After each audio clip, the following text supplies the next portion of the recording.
sensationalists on account of being dead. Chernin had a salt and pepper crew cut, a gray military mustache, and tinted Porsche aviator glasses. He was 6 feet tall, and although he was 56, he had a lean build and a flat belly from thrice weekly workouts at the Vertical Club. Despite Alan's state of decomposition, Chernin was able to note with some satisfaction that the much younger man hadn't been in nearly as good shape as was the ME himself. The 2 plainclothes cops from CSU, the crime scene unit, had arrived at 5 p.m., about the same time as Chernin, and were busy in the bedroom of the small, upscale East 59th Street apartment. One of them had already shot stills of the body from all angles with a Nikon and a strobe and was now dusting for latent prints.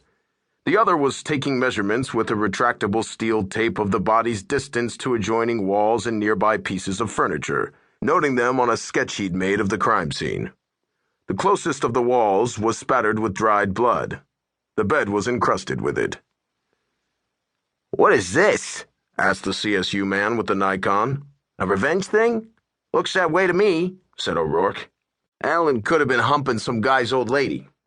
"Right, it could have been revenge," said the uniformed patrolman who'd been first officer on the scene, now trying to participate in the senior men's speculation. They cut him with an icy stare for presuming to join their conversation, and he clammed right up, his cheeks and forehead flushing. The door opened and 2 homicide detectives in sport coats and ties swaggered into the apartment. Their attitude said, "Okay, you can relax now, the pros are here." Homicide detectives were at the top of the status ladder in the NYPD, and as such were often envied and resented by their inferiors. Everybody at the crime scene exchanged guarded greetings. The 2 gold shields were Segal and Caruso from Manhattan North Homicide. The Uptown Task Force was based in Harlem and dispatched seasoned homicide detectives to assist PDUs on all murders as far south as 59th Street. Max Segal was 32, blonde, slim, and Jewish. Only a set of somewhat crooked teeth stood between him and serious handsomeness. Salvatore Caruso was 46, dark, heavy-set, and Italian. He had a thick neck, a pockmarked but pleasantly rugged face, a heavy frame, and a massive beer belly that would have been appropriate in the 3rd trimester of pregnancy. Max and Caruso glanced at the body on the unmade queen-size bed. "Jesus Christ," said Max softly. He had never gotten used to decomposed bodies and was secure enough by now to express his revulsion. "As you can see from the mere trickle of blood from the facial area," stated the ME, "the mutilation of the face occurred after the heart stopped. Post-mortem wounds, as you know, don't bleed." "The neck wound looks like a surprise attack," said Max. "The attacker was probably someone the victim knew and trusted." "Alan was naked when he died, right?" "Right," said Chernin. "So probably it was his girlfriend," said O'Rourke. "More like his boyfriend," said Max. Everyone turned to look at him. "Stab wounds to the neck," said Max. "Very common in gay homicides. Also facial mutilation." "Right," said Caruso. "You find the nude male DOA, it's a pretty good shot it's a fag homicide. This isn't no female's MO."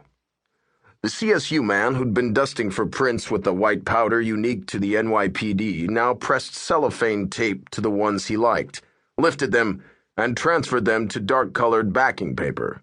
The other CSU man pulled on thin off-white surgical gloves and rolled the body over on its side, looking for further wounds. "That's all you're going to find," said Chernin. "The incision to the lateral aspect of the neck is the cause of death."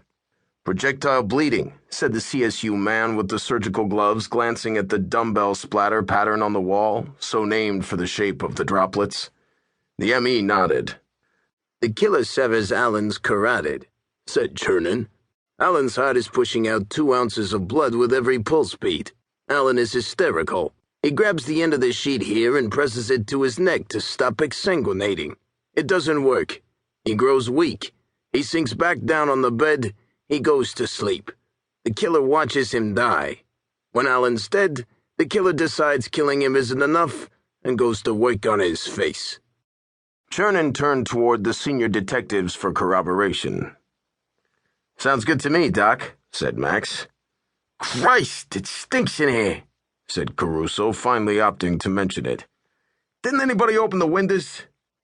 "I already opened the windows and sprinkled ammonia," said the uniform.